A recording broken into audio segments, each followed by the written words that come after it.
एक बड़ा अपडेट और आपको बता दूं, साथ साथ में तस्वीर देखिए। 10 साल से कम बच्चों को गज्जा के अंदर पोलियो की डोज देना शुरू किया जा चुका है। इजराइल ने कहा था कि सुबह 6 बजे से दोपहर के 3 बजे तक हम कुछ इलाकों में जहां कैंपेन चल रहे हैं पोलियो के, वहां बमबारी बंद कर देंगे, जैसा मैंने पिछले अपडेट में आपको बताया था। लेकिन आपको बता दूं कि इसी कैंपेन के दौरान, पोलियो की दवा पिलाने के दौरान, इजराइल ने 40 फिलिस्तीनियों को भी बमबारी करके कत्ल कर दिया है। यानी एक तरफ पोलियो अभियान चल रहा है और दूसरी तरफ इजराइल का कत्लेआम चल रहा है। उधर मेरे दोस्तों ये 6 वो लोग हैं जिनकी लाश को इजराइल गाजा से लेकर आया है। ये हॉस्टेज मारे गए हैं, जिनमें से एक अमरीकी इजरायली है।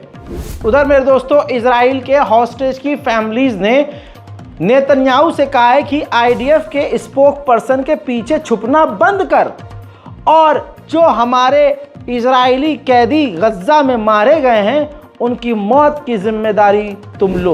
हम कुछ भी कर लें, कितनी भी डील की बात कर लें, कुछ भी कर लें, गाजा के अंदर कत्लेआम नहीं रुक रहा है। हर घंटे वहां 5 लोग मारे जा रहे हैं। अब तक 40,700 लोग ऑन रिकॉर्ड शहीद हो चुके हैं। अनऑफिशियल बात करें और बरतानिया की जो एजेंसियां हैं उनके मुताबिक 1 लाख से ज़्यादा गज्जा में मौत हो चुकी है। मेरे दोस्तों यमन के अंदर अचानक से एक गैस का जो फैक्ट्री होता है वह धमाका हुआ, और उस धमाके में कहा जा रहा है कि 5 लोग मारे गए। इस खबर की अभी पुष्टि नहीं है कि यह हमला था या कुछ और, लेकिन ऑफिशियली तौर से कहा जा रहा है कि ये एक एक्सीडेंट था। देखिए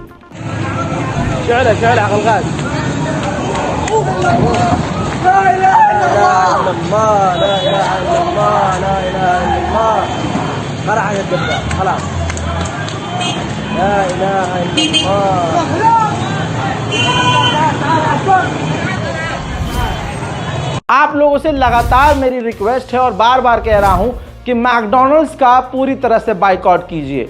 अब तो इजराइल के आतंकी सैनिक भी मैकडॉनल्ड्स की सच्चाई दिखा रहे हैं। ये देखिए सामने टैंक है, गाड़ी है, हथियारबंद गाड़ियां चल रही हैं, और इजराइल के सैनिक मैकडॉनल्ड्स के चिकन बर्गर और फ्रेंच फ्राइज दिखा रहे हैं और खा रहे हैं। यानी मैकडॉनल्ड्स का खाना खा खा कर गाजा के अंदर इजराइल के सैनिक नरसंहार कर रहे हैं, और तो और वो उसका ऐड भी कर रहे हैं।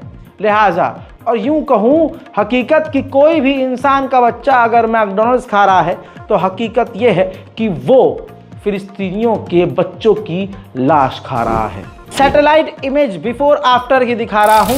ये आप देख सकते हैं हमले से पहले नवंबर 2023 और अब अगस्त 22, 2024।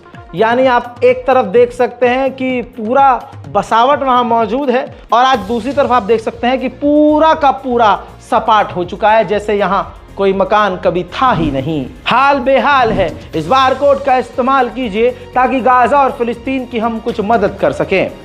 कुछ नहीं कर सकते तो दोनों हाथ बुलंद करके इजराइल के खिलाफ बद्दुआ भी कीजिए, और फिलिस्तीन और गज्जा को अपनी दुआओं में याद रखिए। इंतज़ार कीजिए मेरे अगले अपडेट का। तब तक के लिए जय हिंद।